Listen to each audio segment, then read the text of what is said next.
Welcome to the Alphagenix Podcast, where every week we speak to incredible guests from the world of health, well-being, longevity, biohacking, and of course, men's health. And I'm delighted today to be joined by Dr. Anthony Chaffee from the other side of the world. Welcome. Oh, thank you very much. Good to see you again. So, yeah, absolutely. We had a mind-bending conversation a couple of weeks ago where you were enlightening me to your area of medicine, which is the carnivore diet. And of course, we had Dr. Rob Kiltz on a little while ago, which was amazing. And then you kind of took it to another level with sort of the science behind it. So, yeah, welcome to the show. Who is Dr. Anthony Chaffee? Where did it all start? Well, thank you very much. And I'm like you say, I'm a medical doctor from America. I'm currently practicing in Australia and specializing in neurosurgery. So I'm in my neurosurgical residency. But I've also done extensive research into diet and nutrition and how that affects health and chronic disease, as I think probably any doctor should, because this is the fundamentals of human health is human nutrition. If you don't get that right, then the wheels start falling off in other regards as well. And so I've found that by going back to a more ancestral approach to nutrition and eating what we're biologically designed to eat, what our ancestors would have eaten throughout the majority of our human existence, which is predominantly meat, if not exclusively meat in certain areas and certain people and certain cultures, that if we're able to do that, then we can actually reverse and undo and prevent a lot of the so-called chronic diseases that we treat as the mainstay in modern medicine, which realistically don't need to exist, certainly not in the numbers that they do now. And so I've noticed that in myself, I've noticed that in my family and my friends, and more importantly, in my patients. So that's something that I've applied to my medical practice as well, and neurosurgery, but also in outside of that, I have a private practice in, you know, preventative medicine, if you will, or metabolic health, functional medicine, that sort of thing. People come to me when their doctors don't really have a good idea, but they just feel awful. They know they feel awful and they don't know why. And they have all these different little issues, and their doctors are just sort of pushing pills on them. They don't want to take pills, they want to get better. Yeah. And sometimes the best thing you can do to get better is addressing the root cause as opposed to plastering over symptoms with a bunch of drugs. Do you think there are more doctors like you now than there were? So, we're kind of moving away from this traditional Band-Aid approach, just take drugs. Or is it just social media? We come across more people like yourself. The algorithm is rewarding us. Oh, it could be. Yeah. But I mean, I'm certainly coming across more and more doctors and clinicians of that mindset are reaching out to me and getting in contact with me. So whether there are more people or we're just finding each other, I don't know, but it's great. It's great that that's happening. And it's nice to be able to connect with a lot of these people because, a lot of people have figured this out before I did, and they've been incorporating this in their practice long before I did and having amazing results. And we talk about it and they tell me like, yeah, I've been doing this for a long time. These have been my results and this is what I've been doing. It's nice to see more people doing it. Awesome. I absolutely love seeing that and seeing their experiences with it as well. And but also more and more people are coming to this and coming to understand this and seeing videos like this where people discuss these things, discuss these facts and evidence, and they go, all right, that sounds a bit weird. That goes against sort of everything I've been taught, but it makes a sort of sense. And so maybe I'll look into it more. And the more they look into it, they go like, oh no, yeah, no, that's what that is, and that's what you should do. And then they start applying it to their own self and then to their patients. And more people are doing this. More and more doctors are doing this, and they're having fantastic results. They're having the same results everywhere you go. And a theory is only as good as what it's able to predict. And this is getting the same results again and again. You do an experiment, you do a study, and you say, hey, these are my results. Well, generally what used to happen in the peer-reviewed, publications is then they would go and repeat that study. Say, okay, well, I'll do this experiment. You did that experiment. You got those results. I'll do that experiment again in a different lab in similar situation and circumstances. Do I get the same results? No, I don't. Okay, well, this isn't reproducible. Then we can't really trust those results. But this is reproducible every single time, every single place, on every single person, in every single country, all around the world, every single time. That's pretty powerful, isn't it? How did you start in this journey? Because obviously you weren't born a carnivore, I guess, or maybe you Yeah, were. well, Maybe more you're now specific. Yeah, yeah. So, but yeah, I think when we spoke the first time, you told me a story about when you were learning, when you were at university, and you heard a story or something. Yeah, so I mean, I'd always loved meat. That was always what I wanted to eat anyway. I was that kid who hated vegetables and fought tooth and nail to not eat them. And so, I was always, all I wanted to eat was meat anyway. So when I was in university and I was taking botany and biology, and we're just learning this is the way plants defend themselves is by being toxic. All living things have a defense. And while animals can run away or fight back, plants can't. And so they use a number of different means, but one of the main deterrents is by using chemical deterrents, chemical defenses, to be either be directly toxic or indirectly harmful so that it's not in the animal's or insect's best interest to eat that plant. And so they will be more advantaged to go somewhere else and eat some other plant, or maybe even they die by eating that plant. Most plants will do that to you. Most plants are highly toxic. And we know this inherently. You get lost in the woods and you run out of food. You can't just eat any random plant, right? Most of them will make you very, very sick or even kill you. That's the majority of plants. Now, those are inedible plants, and now we have edible plants, those things that don't just kill us, but that doesn't mean that they're 100% safe. They still have defense chemicals. It's just we have a more robust defense against those defense chemicals in those plants. So we were learning this from a cancer perspective, and we were learning that different vegetables that we eat on a regular basis, fruit as well, have chemicals that have been shown to be carcinogenic.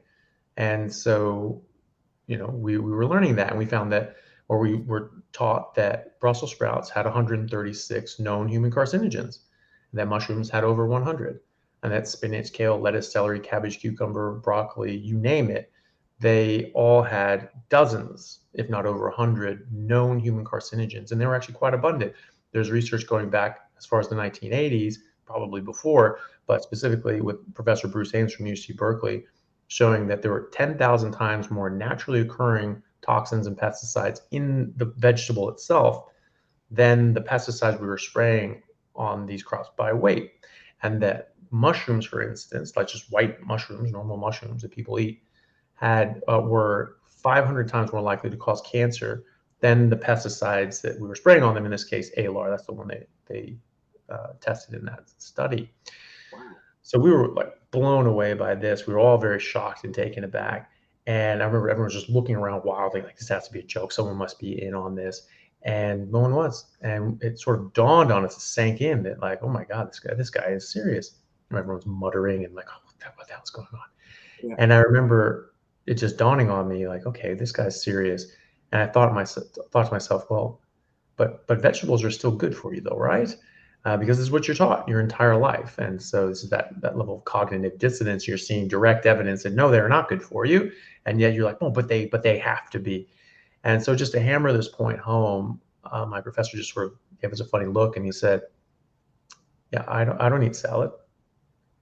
I don't eat vegetables.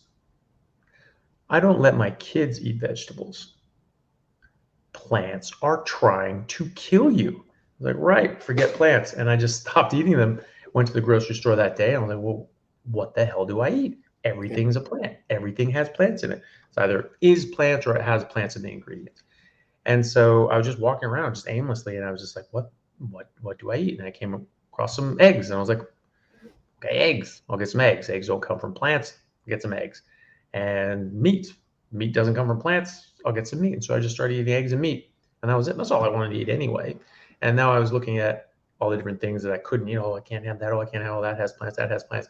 After about 2 weeks, I didn't care. After about 2 weeks, all I wanted to eat was meat. I'd come home and I was like, oh, I got eggs and meat. Like, oh, this is gonna be great. And I was still, it was about that time. It was actually amazing. There's a grocery store in America called QFC in Seattle, Right. and they had this unreal sale promo price on ribeye steaks, and it was $1.30 per pound. And I'm like, and so I felt like I was like stealing. I was like putting them in. I was like putting some more in. I'm like, can I just keep doing this? I just sort of kept doing more and kept doing more and kept doing more. And all of a sudden, when the butcher's like, "Hey, leave some for everyone else," I'm like, "Oh, God, yeah, okay, all right." I was just taking the whole thing. I mean, it's like, put out more, idiot. And Yeah. like, but I sort of felt like I was stealing. So I went over there and I bought like 60 pounds of ribeye. It's like, costs nothing. Costs like nothing. And so I was just eating ribeyes for just like, a month or two after that. And so that was like sort of perfect sort of timing that. So I really enjoyed everything that I was eating. I didn't even look at other food as food anymore. And realistically, it's not. Food is species specific. And so food to a giraffe is not food to a zebra or to a whale or to a lion, right? They eat different things. And so, humans have a species specific diet as well. And we're just eating all sorts of random things. So I don't consider that food. I don't consider bread food. I don't consider vegetables food. I don't consider fruit food unless it's, you can eat it, you could. And most people do fine on that, and you can certainly survive. But if you want to do the best that you possibly can biologically, you want to eat what you're optimally designed to eat. And so that's what I do. So I just eat meat, and I don't look at those things as food. I look at that as a good resource if I'm starving to death, and that's it. That's pretty much it. And so, yeah. And so I didn't look at those as anything that I wanted to eat anyway. And I just was doing great on meat. Felt better than I ever had. My athletics just went to whole new levels. I was playing, rugby high level, and I was just training, pretty much constantly. And I felt absolutely amazing. I just felt better and better and better and better as I went. My performance and athleticism and fitness just went shooting past all of my peers. And, I reaped absolutely massive benefits from this. And then I slipped off it when I was playing rugby in England, and sort of went back to eating a more standard whole food meat-based diet, but with, bread and pasta and salad, because I was just, guilted into it. And then, many years later, when I was 38 years old, I'm now a doctor and back from doing humanitarian work in Bangladesh. And all of a sudden I came across evidence that's like, no, humans actually are carnivores. This is just the kind of animal that we are. And that lines up with those 5 years when I never felt better in my entire life, never performed better, played better, performed better academically. I was like, that was the peak of my life in existence. And I was like, right, I knew it. I knew plants were trying to kill me, get rid of these stupid things. And I just stopped, and I just went back at 38 to just eating meat. And in 2 weeks, I felt like I was 22 again.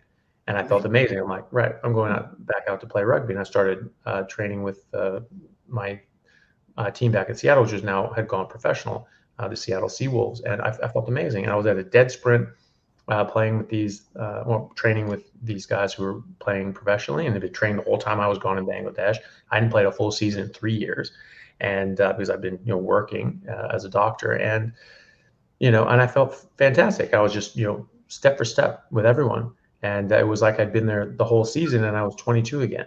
And 2 weeks into training, they'd been training for months. We did a modified bleep test, fitness test, and I finished very high in that. Out of 92 people, I think I was in the top 5 or 10, and felt great, felt absolutely great. And 38 years old and totally out of shape, but my fitness came from my diet, because my body was actually working the way it's supposed to work. And so I got quite a lot out of that. And then when I actually got into real good shape, then it was just a different level. Like another level, yeah. I guess it's like it's the fuel you put in your body, though, isn't it? So if you put chip pan fat in a Ferrari, the Ferrari's not going to do very well. Our body is like the ultimate machine, so you've got to fuel it appropriately. That's it. And and I use that analogy all the time. If you have a Ferrari and you know how to drive it, you can take all the lessons to know exactly how to drive it and to treat it to get the most out of it and the most performance and the longevity. But if you put diesel into a petrol engine, you're going to ruin it. And if you put a little bit of diesel into a petrol engine, over the years, it's going to degrade and break down, and you're going to have a problem. And so eventually that engine is it's not going to perform the way it should. And eventually the performance is going to go down and down and down until it finally seizes. You need to put in the right fuel. You need to put in the right, gas for your engine. And the gas for human engines is fatty meat. When you say it like that, it makes loads of sense. And do you think most children don't like vegetables? Do you think Yeah. that like inherently there's something when we're born that kind of goes, don't eat that? Yes. And Yeah. then, Okay. So, I mean, think about this. Why would we have evolved to hate the taste of food that's good for us? Right. yeah, Now, there may be outliers, right? Like sugar, it's sweet, we like it. But, cocaine is attractive as well. People, it's addictive. It's an addictive substance. And sugar is an addictive substance. People say, well, you can't equate those two. I damn well can. They've been shown to be drugs. Sugar is actually shown to be more addictive and alluring to addicted rats. So when they're given a choice between food, cocaine, and sugar, rats choose sugar, wow, right? They don't choose the food or the cocaine. You have the cocaine and food test, they go for the cocaine, until they die. And but in when you add sugar into the mix, they go for the sugar. So sugar is actually a drug. yeah, Fructose in particular. So that there's different kinds of sugars. Obviously, there's different kinds of carbohydrates, but specifically fructose is a drug, and it's been shown to give a dopamine signal to the addiction centers of your brain, just like cocaine, heroin, and meth. And there's actually MRI studies showing that sugar, when people are sugar addicted, that this kills the same areas of your brain as meth to the same extent as meth. Okay, so this is scary stuff, and it goes into your liver and is broken down into the same byproducts as ethanol. So it causes the same damage to your body as those breakdown products. So they're doing different things before they get broken down, but after they get broken down, it goes down the same pathway. Okay, and it was fatty so liver disease and things like that. yeah, exactly. Fatty liver disease, cirrhosis, diabetes, heart disease, even implicated in cancer and Alzheimer's, right? And so, when we talk about non-alcoholic fatty liver disease, that's from fructose predominantly. There could be other causes as well, but a major driving factor there is fructose. And we actually have this in human studies in kids or metabolically sick kids, actually showing that you can reverse metabolic syndrome and fatty liver disease just by replacing fructose with glucose, other carbohydrates. So instead of donuts, they get bagels and pizza. So still junk processed kid food, but replace the fructose with glucose. And actually don't let them lose weight. They're like, no, eat more, because we don't want you losing weight, right? And so they did, and they still reversed their fatty liver disease. And this actually met the Bradford Hill criteria to show causation. So this was a causative study. This was an interventional trial experiment that actually showed causation. And so fructose is not good. And so and it is a drug. And so this isn't something that we certainly don't want this in our kids. But so this can be an attractive force, right? And so you eat something, and so people say like, oh well, kids like eating sugar, obviously. Then that means sugar is good for you, right? Trying to say that, well, because meat tastes good and they enjoy the taste of meat or enjoy the taste of bacon, that this is bad, and that for some reason we're just naturally attracted to bad things for us. No, we're not.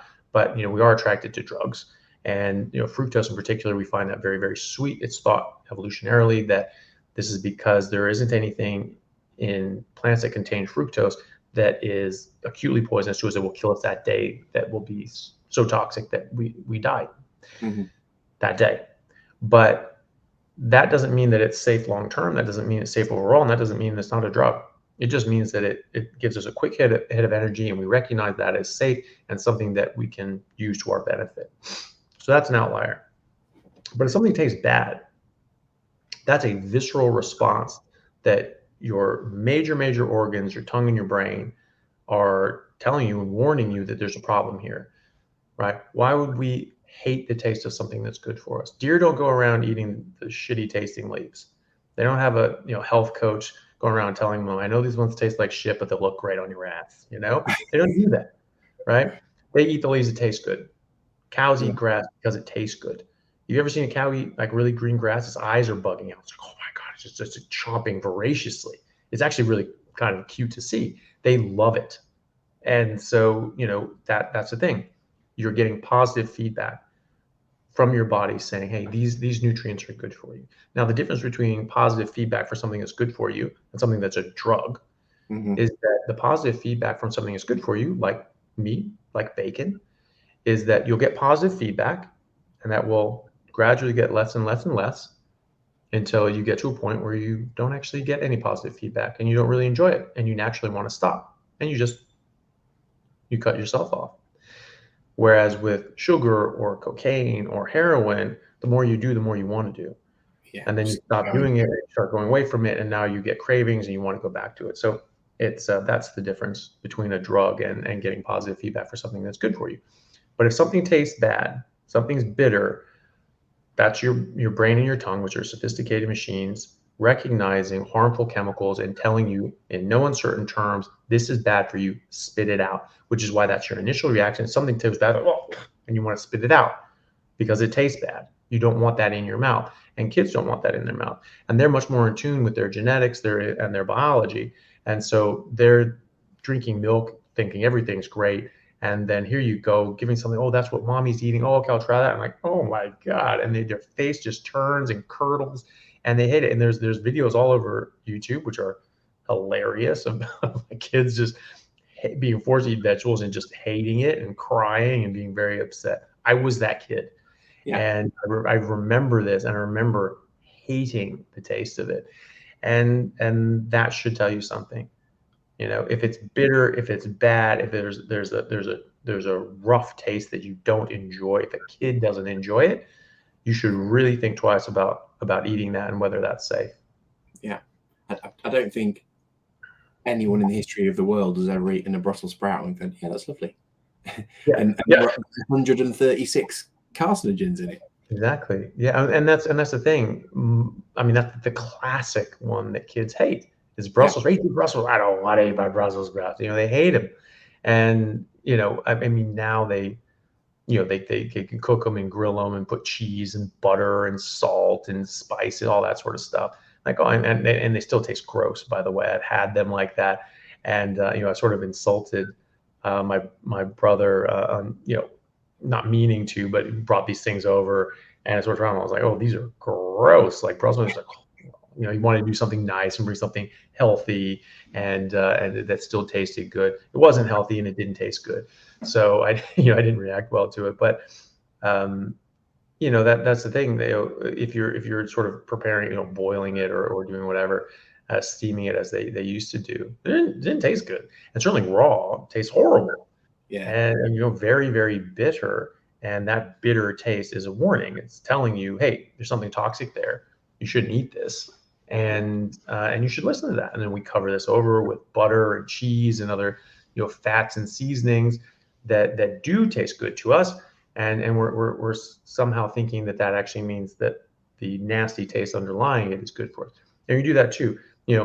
People put butter or cheese or sour cream or bacon bits on something because they think, well, I have to dress this up because it tastes like garbage, but it's so good for me. So I'll put this thing that's bad for me on top of it to cover it up. And then, I can stomach this, but I have to get this in because I have to eat it because it's so good for me. This is so backwards. Yeah. It's crazy. I think this never happens in nature. Like it couldn't. Because nature is natural. It just happens on its own. And so if you have an animal going around and they have a visceral repulsion to eating a certain food, they are not going to eat it. And so if that's the only food that they can survive on, they're going to die. And they're not going to procreate. And they're not going to have offspring that have that same taste affliction. So it has to taste good for, wild animals to sort of voluntarily eat something just out in the wild, right? And if it tastes bad, they're not going to eat that. So we would have adapted and evolved that like things that taste good, there's some sort of advantage to that, right? Even sugar gives you a survival advantage. Seasonal, most of these fruits and things like that are nothing close to the fruits that we have now. They're very mildly sweet at best. Most of them were sort of crab apples are very sour. Actually, didn't have much sweetness to them. Some berries maybe, but we've cultivated these things that have much higher sugar content. But even then, they were seasonal. They would come about every now and then. And during the ice ages, maybe not ever, right? Mm-hmm. Because if people were in the more northern reaches, there wasn't a thaw. They were on permafrost. And so, maybe there'd be a bit of a thaw in some areas, but maybe not in others. And the places that did have a thaw, okay, maybe they had some berries every now and then. That doesn't mean that they ate them, but even if they did eat them, they were around very, very short period of time. And the rest of the time, they were eating what was available, which is meat, right? Predominantly. And so that's what all the best evidence shows, is that humans are hunters. They say hunter-gatherers, but really hunters, because especially during the ice ages, there really isn't another option. You can't grow crops. And we weren't growing crops, right? We weren't growing crops until last sort of 10,000 years, right? Because that's when the agricultural revolution hit. So maybe we were gathering certain things before that, and then we could figure out, hey, you can plant these things yourself. But that happened, and I've seen other updated estimates of that they think actually is probably more recent than that, probably around 8,000 years ago, 8 to 10,000 years ago. And so that's not a very long time, but your humans have existed. Homo sapiens have been around for about 300,000 years, and just Homo habilis goes back, considered like the first true human, goes back to 2.4 million years, right? So we've been around for a long time, and we've been eating meat predominantly that whole time, because then the ice ages hit right after Homo habilis, and then people think, well, and there'll be a lot of fake arguments from vegan or plant-based sort of people saying, oh, well, when the ice age came down, people just moved towards the equator. No, they didn't. They actually moved up into the ice. And that's what the fossil record shows, is that as the ice sheets were coming down and glaciers were coming down, people were moving up into the ice. Okay. So, yeah, exactly. And so, well, what's up there? Well, there's not any plants and fruit and figs and berries, but there are mammoths and other megafauna, which have a lot of fat, and we know that our ancestors hunted, and would use different means to like spook them, so they'd run over a cliff, fall down and die, and then use stone tools to cut them up, carve them up, and probably would have had some way of drying and preserving them, and storing them for the rest of the year, and so you could feed your whole tribe for an entire season based on these migratory patterns of these animals. The Native Americans, especially in the Plains Indians in America, were doing this for thousands of years with the buffaloes. So they would again scare buffaloes over a cliff. They would fall down, crash and burn, and they would cut them up, and that would feed their entire tribe and family for an entire year. And there are even fables and myths and things like that in the Native American tradition, one about the buffalo, they wouldn't drop and things like that, and they just went up to the cliff and then turned around. And they're like, well, what can we do? You have to, we need this to feed our family. This is what we need. And why are you buffalo being so selfish to not feed our family? And they were like, well, you aren't respecting us, you aren't honoring us, you're not doing a dance to preserve our soul and send it back into a new body. And all these sorts of things. So, okay, well, sorry, and I might be butchering the story, but it's sort of roughly like this. And so, like the chieftain's daughters, okay, well, we'll do this dance and preserve this or whatever. Maybe like they had to like marry them, or whatever. Anyway, there's a myth involved there, and then became this sacred dance, this buffalo dance, that they would sort of preserve the animal spirits and thank them for their sacrifice and things like that. And then after that, the buffalo started going over the cliff and things like that. But we have evidence of this. Very long, right? Because buffaloes are huge, aren't they? They're massive animals, yeah. And so, but we have evidence of doing this with mammoths going back a very long time, like over 1 million years. And so, there's very strong evidence that we were hunters. I mean, look at cave paintings. Never seen a cave painting of a salad, just like like a row of corn or something like that. It's hunting. Bows and arrows, spears, elephants, buffalo, deer, all these things. That's what's going on. So that's what we are. We're hunters. We're apex predators, top of the food chain. And apex predators don't graze. Killer whales don't eat kelp for roughage, and lions don't eat grass. And there are a lot of people that try to pretend that they do, but they don't. And and even if you catch some video of some lion just sort of chewing on a piece of grass because they're bored, that doesn't mean they get any real amount of nutrition or calories from grass. They eat meat. And let's not kid ourselves here. 70% of, or roughly 70% of animals, about 2/3 of animals alive now are carnivores. About 70% of all species of animals that ever existed were carnivores. Because it's a lot easier to eat meat to build and preserve and maintain your own meat than to turn plant material into animal material. It's very difficult to do that. Not all animals can do that, or can't do it well anyway. And so the ones that can are specially adapted. Everything else eats those animals, or the animals that eat those animals, because it's a lot easier to get the animal nutrients from an animal than it is to work it out from a plant, which generally sequesters their nutrients, binds them down in ways that you can't really access, like fiber.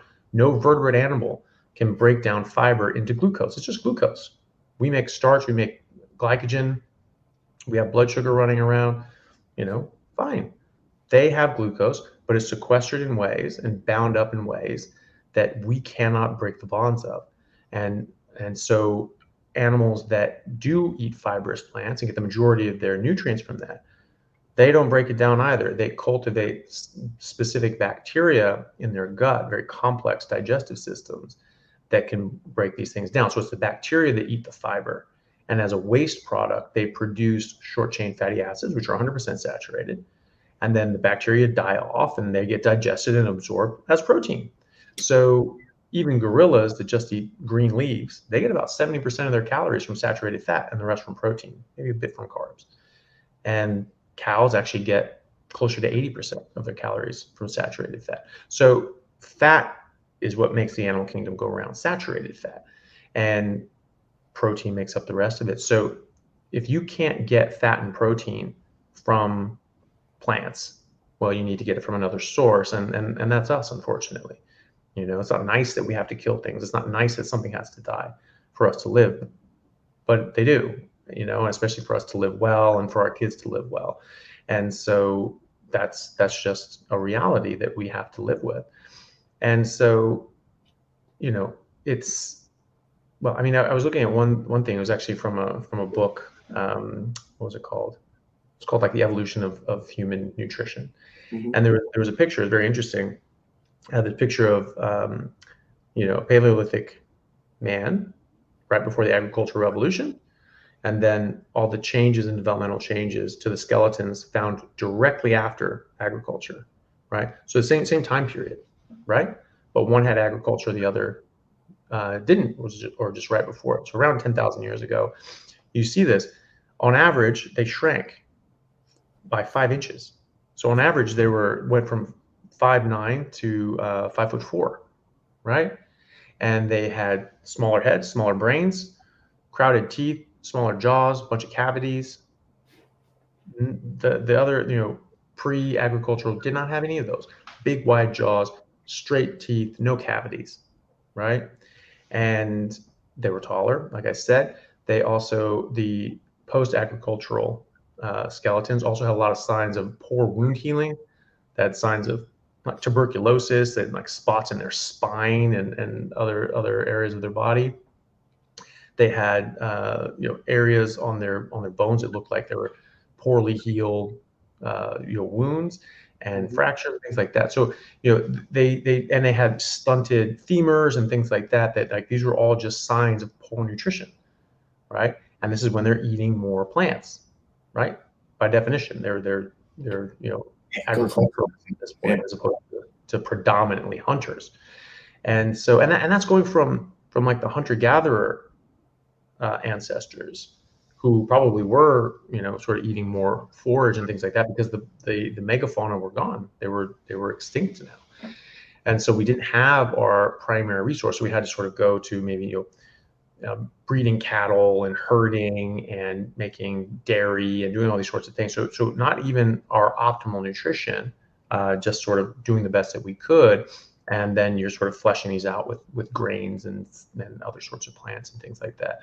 And so we weren't even like, this wasn't even comparing this to like the mammoth hunters, because the mammoth hunters weren't on average 5'9". There are different areas, but some areas range from, on average, adult male height, 5'10" to 6'2" on average.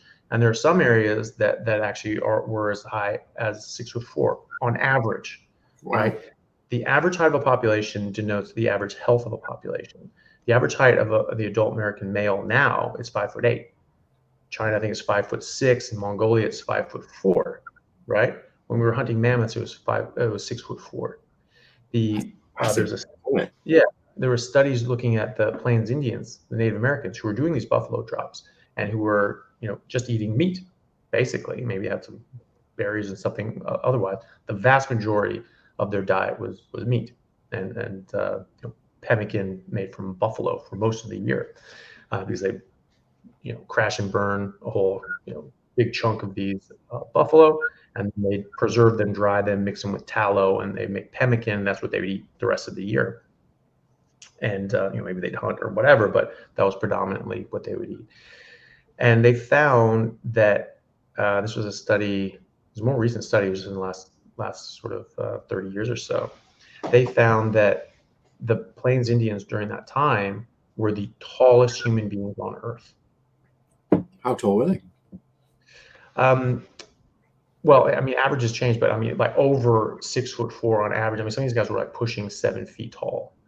And they found these skeletal remains that were just massive. These are massive, massive people. They found that in Australia as well. The Aboriginals were much, much taller before it started being integrated into Western culture and started eating Western food and things like that. And there was actually a battle between the British and the Aboriginal population, a couple hundred years ago.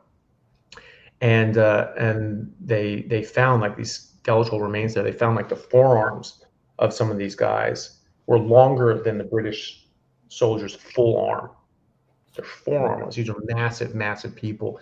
There's a story about a delegation coming over from Plains Indians over to visit the Great White Father, Thomas Jefferson, who was president at the time, right? So second president, so back in the 1700s, and he was a tall guy, so he was like 6'2", something like that. And he talks about how these guys were massive. He said that they were giants, and they just dwarfed everybody. And so by artist renditions and calculations and things like that, from descriptions and paintings and things like that, they think these guys were nearly 7 feet tall.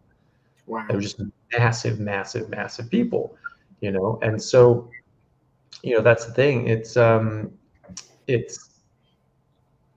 a very stark contrast between people living naturally, getting their optimal nutrition and doing so generationally, and then going away from that and not getting optimal nutrition. This affects our development. This affects our health. This affects our overall health throughout our life and how sick we're going to get and the diseases and illnesses that we can develop.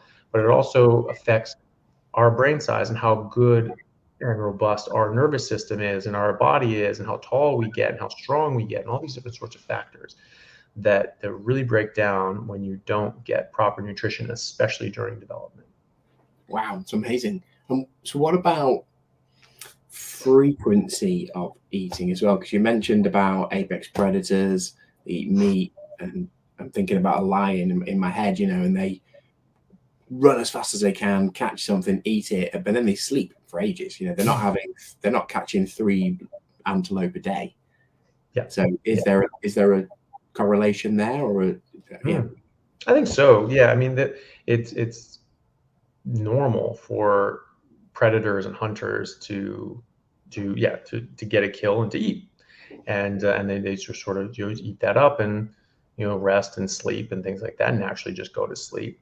If you have like a jaguar or a puma or something like that, it may take down a deer or an elk. It may not eat it all in one sitting. May eat its fill and then sort of tuck it away in a tree or something like that, and then, come back to it later. But you wouldn't expect a predator to eat 3 meals a day. That whole idea of eating 3 meals a day is a bit foreign. When you look at human populations alive today, hunter-gatherer populations, which are not living in the same way that people were, in the last ice age or with, megafauna. Certainly, they have to, eat sort of more plants because they don't have the same access to the preferred diet that they used to.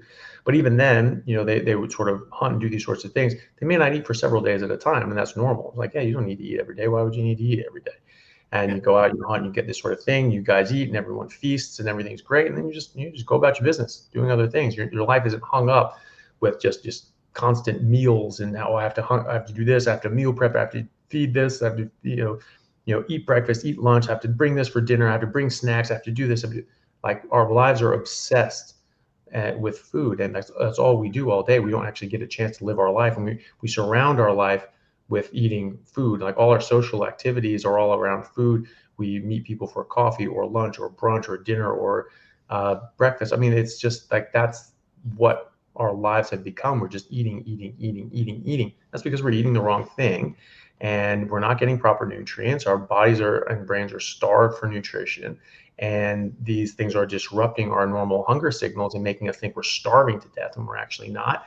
And we're just constantly hungry and constantly eating, and we're getting fatter and sicker and less and less happy as well. And this all comes down to eating the wrong thing. If you look at even Genghis Khan and the Mongol horde, they were eating meat. They ate horse meat, drank horse blood, and fermented mare's milk predominantly, right?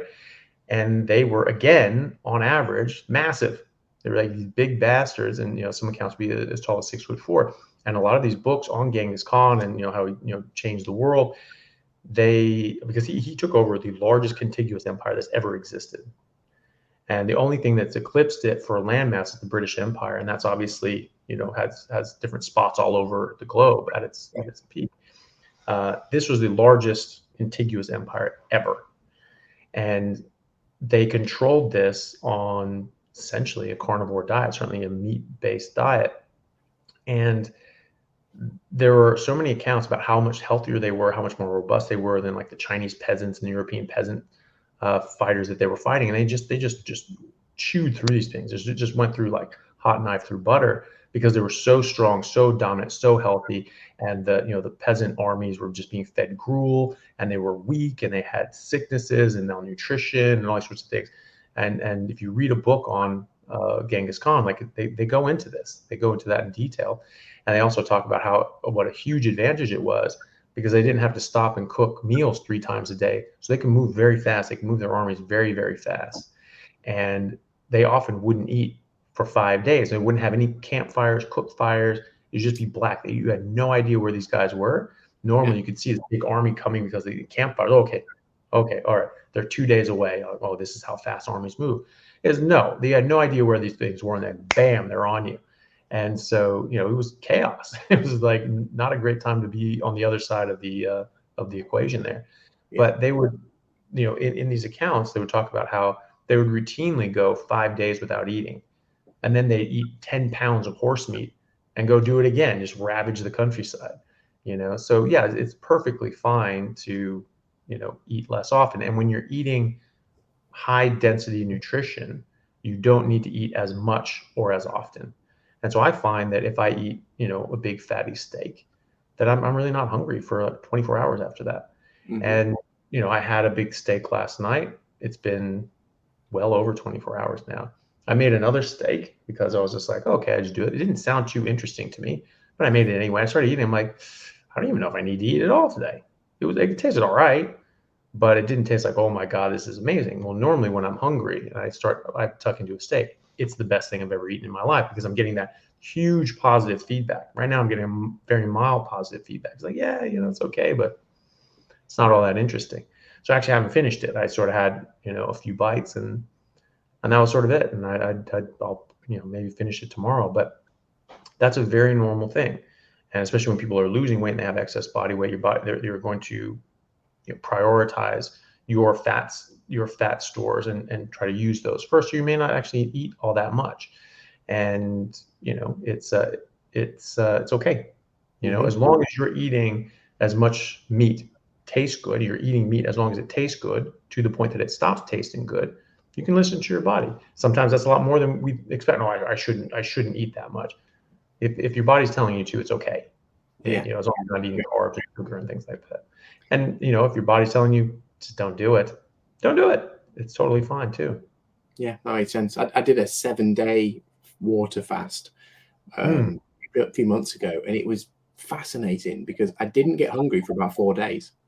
Nice. And 3 times a day, I thought about food. I was like, oh, it's 12 o'clock. I should have my lunch. And I was like, but I'm not hungry. But it was like a Pavlov's dog response, I was like, oh, it's lunchtime. I should probably think about food. And then I was like, well, but actually, I don't want food. But on about the 4th day, I started to get hungry. And by the 7th day, it was all I was thinking about. I was like, what am I going to eat next? Yeah. It was interesting, really, really interesting. Yeah. When you are fat adapted and you're keto adapted, whatever you want to call it, basically been eating carnivore for a long time, fasting is a lot easier because you're already in a fat burning state. You're already in the metabolic state of ketosis where your body is mobilizing your fat stores. And so you perfectly maintain your blood sugar, glycogen, and ketones. And so, you might think, when you relearn your hunger signals as well, because when I was first doing this in my early 20s, I didn't realize that my hunger signals were going to be so different. So it's actually very easy to undereat on a carnivore diet. And this is why I try to impress this on people so they don't make the same mistake I did when I was in my 20s. I did not eat enough, and because I never felt hungry like I normally felt. Mm-hmm. I felt, I felt fine. Now, if there was a steak in front of me, I'm like, ooh, that looks good, I'm going to eat that. But it wasn't like, I'm really hungry, I need to go eat. And that's because when you eat carbohydrates, this raises your blood sugar. High blood sugar is actually very damaging to our body. The glucose molecules physically fuse to other molecules and damage them, permanently damage them. And this is called glycation. And it's very harmful. This is what kills diabetics, long-term exposure to extremely elevated blood sugar. And then as a defense mechanism, your body increases insulin, right? Because insulin is going to drive this out of your bloodstream, so it can't damage your body anymore. But then insulin has a long half-life. So insulin stays high for quite some time, generally around 24 hours. The textbooks teach 24 hours in biochemistry. And so you eat these carbohydrates, your blood sugar goes up, then your insulin goes up, and this forces that out because it's just a hazmat damage control, like get this out of here as quickly as possible. And your insulin stays up for like 24 hours. And so now your blood sugar is going too low and you get low blood sugar because now you can't mobilize your fat stores because insulin forces energy into cells, doesn't allow it to come out of cells. So as soon as you eat carbohydrates, your fat cells are locked. So if you're trying to burn fat, don't eat carbs because you don't want your insulin up because there's this hormonal effect of blocking lipolysis, the breakdown and degradation of fat, and proteolysis, the breakdown and degradation of proteins for energy as well. So now you can only run on carbs. You can only run on carbs that you've just eaten and have stored into your fat, but those aren't accessible. You've also stored it into glycogen in your liver and muscles, so you can use that. And so you can use that for a while, but eventually that's going to sort of peter out and your blood sugar is going to be low and you're going to feel like garbage. And so you think, oh, I got to eat again. So you eat more carbohydrates and things like that. So we just keep sort of eating. You have to eat carbs in order to burn carbs. That whole stupid thing, completely untrue. That's cycle. Anyone, yeah, exactly. But anyone who's taking biochemistry knows that if you just don't eat carbohydrates, you don't need carbohydrates. Your body makes carbohydrates to a perfect level. And so insulin does something a bit more insidious than that, though, which it blocks a hormone called leptin, which is sort of a satiety hormone. We have it in our stomach. You get stretch receptors. Your stomach gets expanded from a lot of food that releases leptin, and that's why people in the 80s said, "Oh, if you're hungry, just eat fiber. Just eat plants that have a lot of fiber in it because you can't break it down. You can't get nutrition. You can't really get calories from it, and it has a lot of fiber, so it has a lot of bulk. So you'll feel like you're full, and you can eat as much as you want. Like that's how much I want, 0." And so, you can eat all this stuff and you'll feel full and you'll feel satisfied, but you actually won't be getting any calories. So you'll just lose all this weight. And of course, that's not true. Most people don't feel that they're satisfied or satiated, and they feel like they're very hungry. And then they get the harms and the problems that come from eating that stuff in the first place. But that's the idea. The majority of leptin actually comes from your fat cells. And so that is a running gas gauge to your brain on how much energy you have. Right? So when insulin is blocking leptin, now your brain thinks that you have 0 energy reserves and your blood sugar is dropping. So it sends a panic signal that says, if you don't eat now, you will die. And sugar compounds this because fructose independently blocks leptin as well and upregulates a hormone called ghrelin, which is the other side of those stretch receptors in your stomach, which is when they're empty, they release ghrelin. And so you have ghrelin and leptin balance, and your brain looks at this and goes, okay, ghrelin's high. That means I don't have anything in the gut, so there's nothing coming through the pipe. But leptin's high, so that's fine. We have a bunch of fat stores, not a big deal. But ghrelin's high, and then leptin goes low. It's like, okay, this is a problem now. And so you start getting more and more agitated about being hungry. That's why people get hangry. So it's like you just ate 2 hours ago, right? And you're overweight. So clearly, we're getting abnormal signals, right? I mean, we're not starving to death, unless you're like extremely emaciated and actually starving. You're not going to die because you missed lunch, And so, but we feel like we will. And so we get this panic signal. We're really, really stressed out. So when you get away from that, when you stop eating these things, and there's also different chemicals in plants like lectins that can actually bind to insulin receptors more tightly than insulin and can also block leptin as well. And so, even if you're doing a keto diet, but you're eating things that have these lectins in it, you can actually still get this sort of insulinogenic effect, right? And so that's not what you want. And so if you get away from all of that, your hunger signals are very different. You have to relearn your hunger signals. And I have sort of a good sense of them now, but I didn't even know that you had to do this when I was in my 20s. So in my 20s, I was just never hungry because I was thinking of hunger as I experienced it when eating carbohydrates. And so I was just like, I'm just not hungry. I'm just not hungry. And I remember, I was very busy and I was in university and I was playing for the university rugby team and playing for, the senior premiership team at the same time. And so I was very busy and I was in school all, morning and afternoon. And then I was in university all morning and afternoon. And then I was at rugby until 10 o'clock. And then, maybe I'd go to the gym or something like that as well. And so, I get back, I'm like, okay, well, I got to get up in the morning. I've got to do some studying. So I'm just going to drink some water and go to bed. I don't feel hungry anyway. And so I would do that again and again and again. And then every now and then I'd be home at a more reasonable hour and I'd say, oh, okay, I don't need to, I have some time. I could make something. Oh, okay.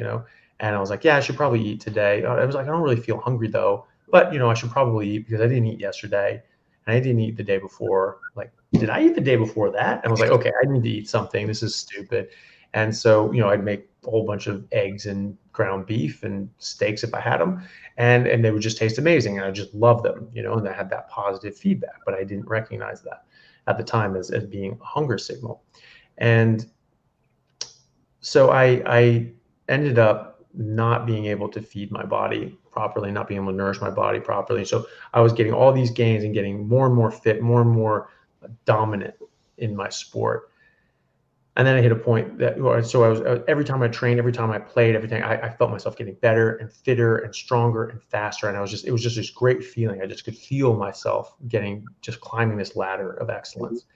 And then I hit the point where every single training, it dropped me down a bit and down a bit. And I just felt myself getting a little bit weaker and a little bit less fit and a little bit worse off for having trained. And that's because I had just hit my limit. I had completely taxed my body of stored nutrition, and I just was not eating enough. And I sort of knew this inherently because I was thinking, I was like, this has to be because I'm not eating enough.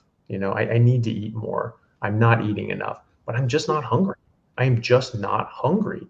And I eventually just went like, okay, this is stupid. You just have to eat. And so I was able to sort of undo that. But for a while there, I'd gone too far because I just didn't understand how different my hunger signals were going to be. Yeah, so you sort of relearned it. So what does your typical diet look like now? Has it stayed exactly the same? So you kind of steak, eggs, ground beef, or have you added other things in? Yeah, predominantly steak. Yeah, so 99% of what I eat is just beef. And yeah, and that's usually like in ribeye steaks or New York strips or something like that. And because of, my fridge is sort of a dedicated meat fridge, I'll like, wet aging, dry aging, dry brining, all that sort of stuff. So I have this whole system set up, and it's just, it's just steaks are sort of ready to go. I need to sort of cut up more steaks at the moment. But normally my whole fridge is just filled with racks of steaks. And then just at the end of the day, just grab one out, cook it up, and that's it. And I make, big, thick, sort of 3-inch thick steaks so that can be, all I need to eat for a 24-hour period. And if it has enough fat, it usually is. Yeah. Where does seafood fit in? Because they don't have plant chemicals. How does that fit into a carnivore diet? Seafood's fine. So I mean, I when I say meat, I'm talking any sort of animal meat. Right. Okay. Yeah. So yeah. So it's any animal, unless that's like a poison sac, or some organs and things like that. Maybe don't have, or like the livers of a polar bear have so much vitamin A that they're deadly. So yeah. So that's why the Inuit don't really eat organs at all. So Wow. people say, oh, you have to eat nose to tail. It's like, well, no, you don't really, and the Inuit don't. And that's because like marine mammals that they eat really aren't healthy to eat their organs, because they have, when you're eating predators, when you're eating other predators, there's a higher concentration of a lot of the, especially the fat soluble vitamins, and so you're just getting too much. You don't want that much, and so they just eat the skeletal muscle meat and fat of the seals and polar bears and whales and things like that. Wow, that's really interesting. I wonder if the Liver King would take one on as a challenge and eat it. Well, if he did, that would be the end of the Liver King. No, you die. Yeah, like you're gonna die. So it is it's very, very toxic levels of vitamin A. Wow, that's amazing, fascinating. Yeah. Well, and that's the thing too, is that people like the Liver King and people that he's influenced, they can probably hurt themselves by eating too much cow liver. I mean, cow liver is great; it's very nutrient dense, and they talk about how it's the most nutrient dense, and that's true. Well, most nutrient dense part of the cow, anyway. That's true. But therein lies the problem, because you can get too much of a good thing, and you can get hypervitaminosis. So you can get these toxicities from these vitamins, and hypervitaminosis A, so too high levels of vitamin A, are known to cause different problems, like hormonal disruptions, like blocking thyroid stimulating hormone, which suppresses your thyroid function. And that's one thing that people say, oh, being in ketosis or doing carnivore and screwing up my thyroid. And it's like, all right, well, are you eating a buttload of liver? And generally they are. I've been doing this for 5 years in my early 20s. Now I'm another 5.5, going on 6 years again now in my adult life. And, I don't have those same problems. I've not eaten a carbohydrate, except for the odd glass of milk every once a year, when I go home and my brother gets like raw milk. I'm like, all right, well, I'm going to drink that. Yeah.